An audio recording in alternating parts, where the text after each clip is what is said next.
Eman, big guy, sweet guy. Sweet guy. Hero, champion. Champion. Boxing, acting. Boxing. Magaling umilag, magaling manligaw. Magaling umil. Malakas manuntok, malakas kay Jillian.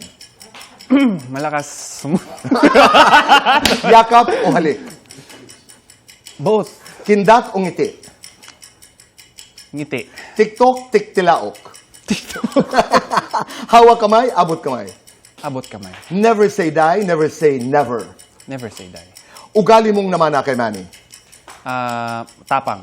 Ugali mong namana kay Mommy. Mabait. World title na pinapangarap mo. WBC. Ritual bago magboxing. Prayer. Ritual bago matulog. Prayer pa rin. Ritual bago makipagkita kay Jillian. Prayer pa rin. 1 to 10, gaano ka kapogi? I think 5. 1 to 10, gaano kaganda si Jillian? 1,000. Lakas o puso? Puso. Lights on or lights off? Lights off. Happiness or chocolates? Chocolates. Best time for chocolates? Anytime. Complete the sentence. Ang tunay na champion? Ay may puso. Oh, ganda naman. Ito nakalimutan ko lang kanina tanungin kasi nagkaroon ng big guy, how do you call that? Remember, nakalimutan ko lang tanong kanina kasi the last time I spoke to Jillian dito sa Fast Talk with Boy Abunda ay napag-usapan namin yung big guy challenge. Kung saan nasa harap si Jillian tapos merong guy sa likod. Yes. Ngayon, ang daming nanghula, si Eman yan. So, what is your story? Ikaw ba yun? Secret. Napakaganda naman. May sorpresa ako sa iyo mamaya. May sorpresa ako sa iyo mamaya. Okay. Let's talk about your relationship with your dad, Manny Pacquiao. Kumusta kayo ngayon? How are you?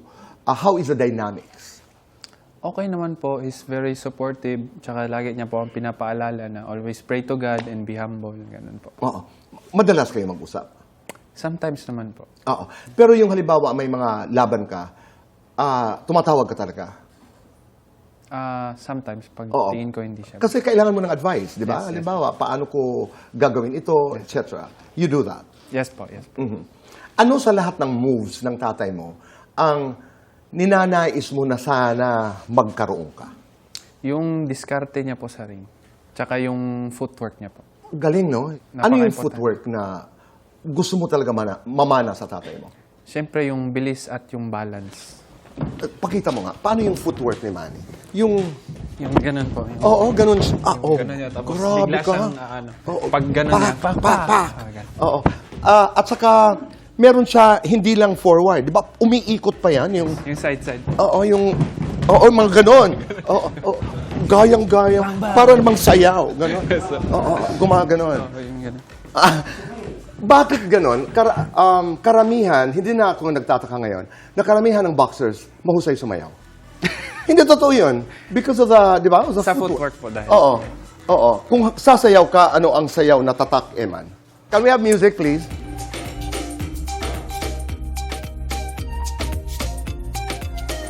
Ang galing. Ang galing sumayaw. Maraming salamat. Pag-usapan naman natin mga kapatid mo. Kumusta ang relasyon mo sa mga kapatid mo? Maayos naman po. Very supportive po sila sa akin. Kanino ka pinaka-close?